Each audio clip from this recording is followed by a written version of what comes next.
Bienvenue à toutes sur Histoire sans filtre. Aujourd'hui, nous avons l'histoire d'Henry et sa femme Meghan. Si ce n'est pas déjà fait, abonnez-vous à la chaîne afin de nous encourager. Commençons. Je n'apprécie pas quand elle répond à ma question par une autre question. Sans réfléchir, elle le fait à chaque fois. Peu importe la question ou la réponse, elle répond à ma question par une question. Elle le fait pour tout.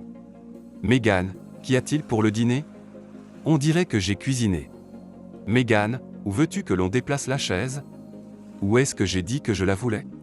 Peu importe le sujet, mes questions sont toujours répondues par une autre question. La seule fois où elle n'a pas pu répondre à ma question par une autre question, c'était lors de la toute dernière question que je lui ai posée. Quelle était la question ? 6 petits mots simples, suivis d'un point d'interrogation. Mais c'était la question la plus difficile à laquelle elle a dû faire face. Pourquoi voudrais-je rester ? C'était une interrogation à laquelle elle n'avait pas de réponse. Le plus dur, c'est que je savais qu'elle ne pourrait pas y répondre. Les trompeurs ne peuvent jamais y échapper. Ils peuvent vous donner la réponse la plus embrouillée, mais au fond, ils connaissent la vérité. Il s'agit simplement de les amener à la reconnaître. Depuis le début, j'aurais dû savoir que cela se terminerait ainsi. Mon mariage était problématique dès le départ. J'aurais dû simplement écouter mon père et suivre les règles. Mon père m'a enseigné les 8 règles qu'un homme devrait suivre dans sa vie. 1. La femme est amusante jusqu'à ce que tu gâches tout. 2. Le travail n'est difficile que lorsque tu ne souhaites pas le faire. 3. Si tu veux savoir à quoi ta femme ressemblera dans 20 ans, regarde sa mère. 4. Il faut une femme forte pour ne pas devenir comme sa mère. 5. Les amis sont nombreux, mais les vrais frères sont éternels. 6. Ne donnez jamais tout votre argent à votre épouse. 7. Aucun tricheur ne vaut la moitié, quel que soit le verdict du juge. 8. L'apparence s'estompe mais la beauté dure éternellement. Mon père disait toujours que si ma mère disparaissait et que son sac à main avait été laissé en arrière, alors cela signifiait l'une des 2 choses suivantes. Soit elle s'était enfuie, soit il l'avait fait fuir. Si elle fuyait, elle laisserait son sac derrière elle, car il ne lui donnerait rien. Mon père parlait toujours assez fort pour que ma mère puisse l'entendre. Fils, elle partira avec ce qu'elle possédait lorsqu'elle est entrée dans ce mariage et rien de plus point. Je me suis toujours demandé, qu'est-ce qui rend un homme si haineux ? Cela faisait partie des petites leçons de vie que j'apprendrai plus tard. Mise à jour. Je n'ai jamais été amateur de raconter mon histoire de vie, donc je ne le ferai pas. Mais je vais vous en donner l'essentiel. Je m'appelle Henry. Je suis né dans le nord du Texas, au sein d'une bonne famille.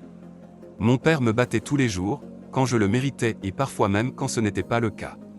Ma mère était le pilier de notre famille. Mes sœurs, Kelly et Anne, étaient toujours là pour moi et mon petit frère, Carlton. Et puis, il y a Meghan. J'ai rencontré Meghan en 4e. Elle était très jolie et, pour moi, ce fut le coup de foudre. Nous ne nous sommes pas mis ensemble avant ma 2e année à l'université. À partir de ce moment-là, elle est devenue ma petite amie. Pour ceux qui se demandent pourquoi cela nous a pris autant de temps pour devenir un couple, demandez à son père. Cet homme était toujours en colère. Si quelqu'un s'approchait à moins d'1 mètre de sa fille, il se mettait à hurler comme un chien. Il a fallu 3 ans pour qu'il me laisse m'asseoir sur leur véranda, puis une autre année juste pour que je puisse le tutoyer. Et puis, on avait toujours l'impression qu'il écoutait nos conversations téléphoniques. Avant même qu'elle puisse lui demander si je pouvais sortir avec elle, il criait « non ». Alors, croyez-moi lorsque je vous dis que cela m'a énormément surpris. Quand j'ai demandé la permission de marier Meghan, il a dit oui, mon garçon tu peux. Cet homme, en colère, venait de m'appeler mon fils. Au cours des 6 dernières années, j'ai été traité de salaud, de crétin, d'imbécile. Mais maintenant, je suis son fils. Pour moi, la vie de marié était super. Cependant, la vie avec Meghan était tout sauf ennuyeuse. Au cours des 15 dernières années, la vie a été difficile mais bonne. Nous avons travaillé, nous nous sommes amusés, nous avons fait l'amour et nous avons eu des enfants. En effet, nous avons eu 3 enfants. Tommy, Jessica et Paul sont des petits anges. Chaque fois que l'un de nous deux est dans la bonne disposition et que la situation commence à s'échauffer. La situation a explosé seulement à notre 25e année de vie commune. La seule chose qui m'a empêché de quitter le pays était les enfants. 2 des 3 enfants avaient déjà quitté la maison et le 3e était sur le point de le faire. Tommy était à l'université de Floride, Jessica était à Knoxville et Paul venait d'achever ses études au lycée et se dirigeait vers Gainesville pour étudier à l'université de Floride. connu pour son équipe surnommée les Alligators. Mais en tant qu'adolescent typique, il avait décidé de faire la fête lors de sa dernière nuit à la maison. Paul s'était mal comporté et avait tenté de rentrer chez lui en état d'ébriété. Il a percuté un poteau et a dû être hospitalisé. Megan et moi nous sommes précipités à l'hôpital. Il y avait des dommages aux poumons et avait besoin d'un rein. Ses reins étaient trop endommagés et il avait besoin d'un donneur rapidement. Le médecin a demandé s'il pouvait faire des analyses de sang pour vérifier si j'étais compatible. Megan nous a regardés d'un air étrange, comme si elle essayait de comprendre quelque chose. Puis, elle a dit, « Ne vous donnez pas cette peine. Il n'est pas le père de Paul. » Je me suis reculé et l'ai regardé. J'ai essayé de la saisir. Mais le médecin m'a arrêté et m'a dit de ne pas faire cela maintenant. Je lui ai demandé de quoi elle parlait. Le médecin lui a dit qu'elle devait faire venir le père ici pour sauver Paul. Je me suis retourné et je suis parti. Puis, je me suis arrêté. J'ai fait demi-tour et laissé tomber mon alliance par terre et suis entré dans la pièce pour voir Paul. Je ne pouvais même pas penser à ce moment-là qu'il n'était pas mon fils. Je voulais seulement qu'il reçoive l'aide dont il avait besoin. Quand Megan et le médecin sont entrés dans la pièce, je me suis retourné et je suis parti. Le médecin m'a attrapé par le bras et m'a dit que je devais rester. Parce que Paul avait besoin de nous deux à ce moment-là, alors je suis resté. Plus tard dans la nuit, le père de Paul est arrivé. Environ 1 heure après, mon frère Carlton est apparu. J'allais lui expliquer ce qui se passait, quand j'ai vu qu'il lui avait prélevé du sang. Le père de Paul était le beau-frère de Megan, qui est la femme de mon frère Carlton. Ensuite, lui, le médecin et Megan ont quitté la pièce. J'avais ma réponse. Carlton est entré en essayant d'expliquer ce qui s'était passé. J'ai quitté la pièce, c'était trop pour moi à gérer. En sortant dans la salle d'attente, Abby, la femme de Carlton, était assise là avec sa tête dans ses mains, en pleurs. Je ne savais pas si c'était à cause de Paul ou à cause de ce qu'elle avait découvert à propos de Carlton et Megan. Peu importe, les deux problèmes étaient épineux. Le docteur s'est approché et m'a demandé s'il pouvait me parler 1 seconde. Il m'a dit que je devais assumer et être là pour Paul et Megan. Ils allaient avoir besoin de moi. Je lui ai demandé, comment dois-je m'y prendre? Comment puis-je me montrer présent pour cette traîtresse? Elle vient de m'apprendre que mon fils est en réalité mon neveu. Elle a été la maîtresse de mon frère durant un laps de temps dont on ignore la durée exacte, mais nous savons que cela fait au moins 18 ans, puisque Paul est son fils. Et comment suis-je supposé traiter Carlton à présent? Je ne peux plus le considérer comme mon frère. Quel genre de frère séduit la femme de son propre frère et le laisse élever ses enfants? Mais puisque tu es le médecin, peut-être peux-tu me donner quelque chose pour ça. Peut-être peux-tu me fournir des lunettes détectrices de menteurs. Y a-t-il une suite à cette affaire? Éloigne ce menteur et mon frère de ma vie. Peut-être connais-tu une méthode pour effacer ces choses de ma mémoire. Je pensais bien que non. Alors, éloigne-toi de moi et essaie de réparer Paul. Tu ne peux pas aider mon mariage ou ma vie. Le médecin secoua la tête, puis se retourna et retourna dans la chambre de Paul. Je suis allé voir Abby et lui ai demandé ce que Carlton lui avait dit. Elle a dit que mes 3 enfants étaient les siens. Carlton m'a dit que Megan lui avait confié que j'étais stérile. C'était une nouvelle pour moi, comment aurait-elle pu le savoir? Je n'étais allé à l'hôpital qu'une fois, et j'avais alors 10 ans. Il se passait quelque chose, je devais trouver des réponses. Mise à jour 1. Ce n'est que le lendemain, à 11h30, que le médecin nous a dit que Paul allait bien. Le rein de Carlton correspondait parfaitement. Je me dirigeais vers la sortie lorsque Megan et le médecin se sont précipités vers moi, juste au moment où la porte se fermait. Megan s'est approchée pour me prendre dans ses bras mais le docteur l'a arrêtée. Megan m'a demandé où je partais. Et notre fils, Paul? Cela m'a fait mal, notre fils. Je me suis retourné et je suis parti. Je suis arrivé à la maison vers 14h30 cet après-midi. Après un arrêt rapide chez Home Depot pour acheter quelques serrures, j'ai changé les verrous de la maison. Ensuite, j'ai commencé à faire les bagages de Megan. J'avais fait 4 sacs avant de recevoir le premier appel. C'était son père qui voulait passer pour discuter avant que je ne fasse quelque chose. Certains aiment ce que je lui ai demandé. Allez papa, quelle raison aurais-je de faire quelque chose? Avant qu'il ne puisse dire un autre mot, j'ai raccroché le téléphone. En faisant les bagages de Megan, cela m'a amené à penser à Paul et à tout ce qui s'est passé. Cela m'a ramené à toutes les longues discussions lors de nos cours de psychologie. Nature contre éducation, l'ADN a-t-il fait de Paul mon fils? Dans mon cœur, certainement, il était le mien. Dès les premiers instants de sa vie, les premiers pas, la première fois qu'il a attrapé un ballon de football, sa première bagarre, son premier rendez-vous, son premier baiser, lui parler des oiseaux et des abeilles, toutes ces choses n'ont-elles pas fait de lui mon fils? Cependant, quand il avait vraiment besoin de moi, de son père, la vérité est que je n'étais pas là. Étais-je là lorsqu'il avait besoin de sang et de reins, deux choses que j'aurais volontiers données, mais je ne pouvais pas. Dans son moment de besoin le plus crucial, je ne pouvais que rester là, impuissant, car Megan s'est révélée être une trompeuse. Au moment où le médecin a dit qu'il avait besoin d'un rein, il n'était plus mon fils. Le nom de la famille allait perdurer, mais qu'en serait-il de ma branche de l'arbre généalogique? Il n'y aurait plus de branche. Bien sûr, la descendance de Carlton comptait cette personne. Les 4 enfants qu'il avait eus avec Abby et les 3 qu'il avait eus avec Megan faisaient de Carlton le pilier de la famille. Cependant, je devais arrêter de réfléchir à tout cela pendant un moment, car cela me donnait mal à la tête. Je suis donc allé au réfrigérateur pour chercher une bière et me suis assis dans mon fauteuil inclinable. Je venais à peine d'allumer la télévision quand j'ai entendu des voitures arriver. Je n'ai pas bougé. Je suis resté assis là, à boire ma bière, les écoutant frapper à la porte. On aurait pu croire qu'il y avait 4 ou 5 personnes dehors. Ils frappaient depuis une dizaine de minutes lorsque Megan est arrivée. Je pense que c'est mon père qui lui a dit d'utiliser sa clé pour ouvrir la porte. Je parie qu'ils étaient vraiment surpris lorsque sa clé n'a pas fonctionné.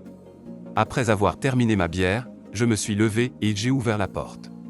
J'ai interrogé mon père sur ce qu'il désirait. Il a pris la parole et a demandé s'il pouvait entrer pour me parler. Je leur ai répondu que c'était possible, à condition que Carlton et Megan ne soient pas avec eux. Megan était assise sur le porche, en pleurs. Je pense que c'est à ce moment-là qu'ils ont pris conscience que les choses ne se dérouleraient pas comme ils l'avaient pensé. Alors, pendant les 2 heures suivantes, ils ont tout déballé. Ils étaient tout au courant, sauf Abby et moi. Je ne pouvais pas croire que ces gens étaient de ma famille. Abby comprenait comment se sentait Megan. Mon père, l'homme qui m'avait appris à gérer une épouse infidèle, souhaitait maintenant que je vive avec l'une d'entre elles. C'est étrange comme être grand-parent peut troubler la réflexion. Mon fils, elle a fait ce qu'elle avait à faire pour te donner la famille que tu désirais. Tu dois te calmer et comprendre comment Megan se sentait. Je ne l'ai pas fait et j'étais sur le point d'essayer. J'en avais fini. Je ne comprendrai jamais comment le fait qu'une femme désire un bébé est une raison pour elle d'aller atteindre son objectif.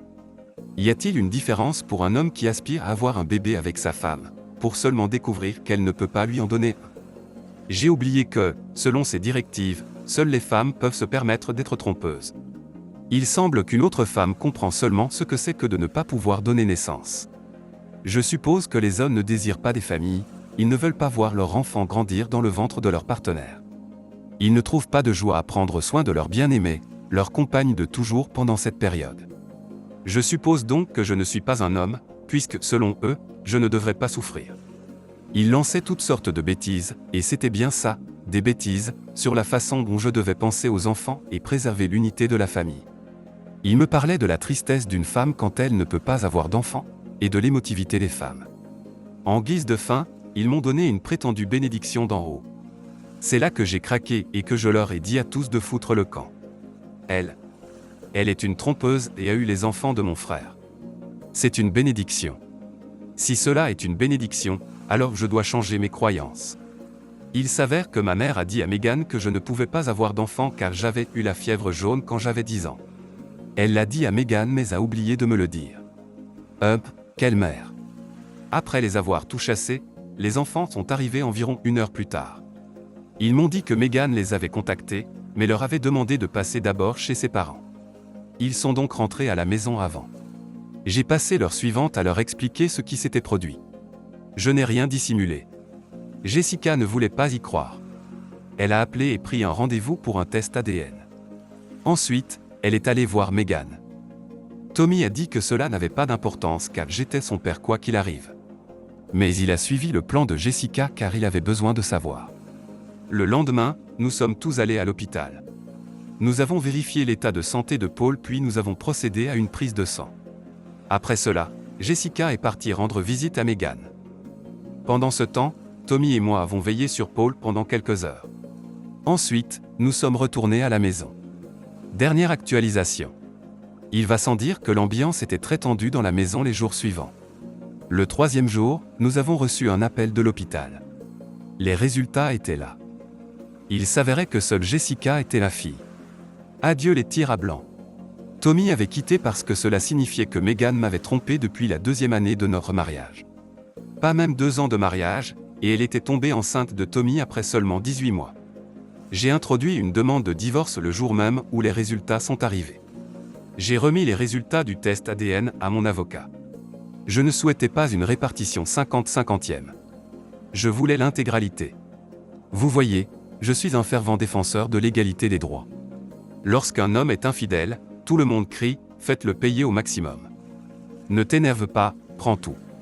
Cependant, lorsque c'est un homme qui est trompé, on se demande ce qu'il a fait. Es-tu sûr ? Tu devrais plutôt lui trouver de l'aide au lieu de divorcer. Je ne peux pas vous dire combien d'amis j'ai perdu dans les jours qui ont suivi. J'ai perdu mes parents et mes beaux-parents parce qu'ils étaient au courant depuis le début. Lors de la dernière rencontre, Megan a demandé 30 minutes seule. Après 25 ans de mariage, 23 ans et 4 mois de mensonges, mais qui compte ? Je pouvais me permettre de m'asseoir et d'écouter encore un autre mensonge. Même lors de notre dernière rencontre, tout était une interrogation. Henry, n'ai-je pas été une bonne épouse pour toi ? T'es-tu jamais senti en manque de quelque chose ? Après tout l'amour que nous avons partagé, souhaites-tu vraiment abandonner notre relation ?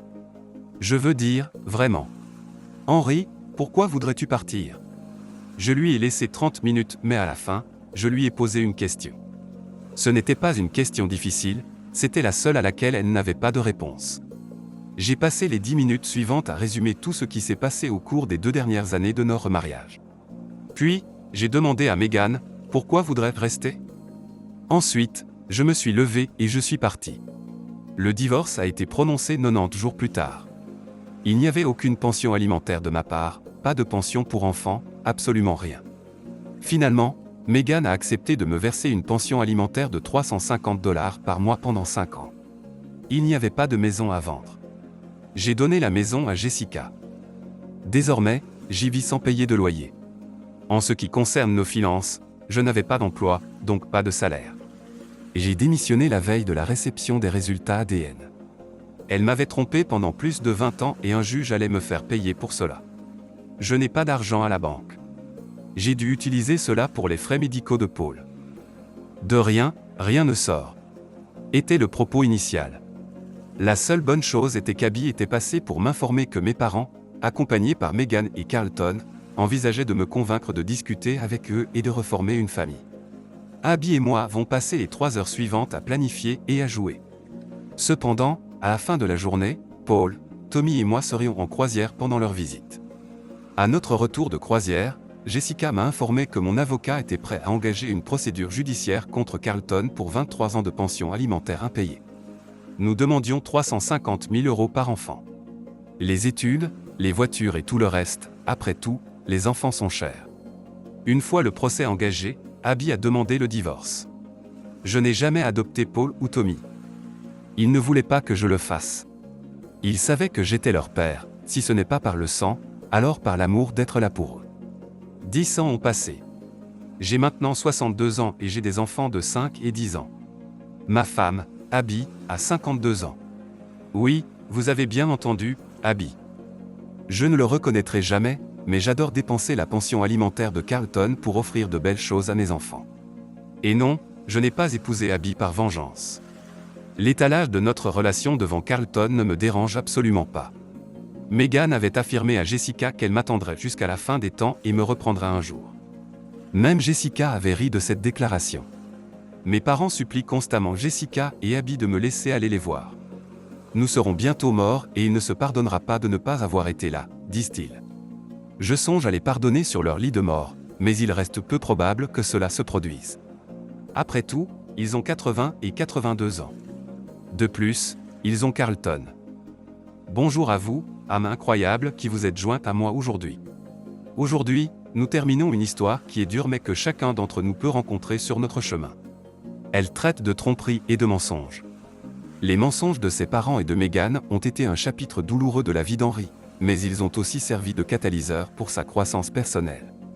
Cela lui a appris qu'en dépit du chagrin d'amour, il pouvait trouver la force de reconstruire sa vie et de redécouvrir sa valeur.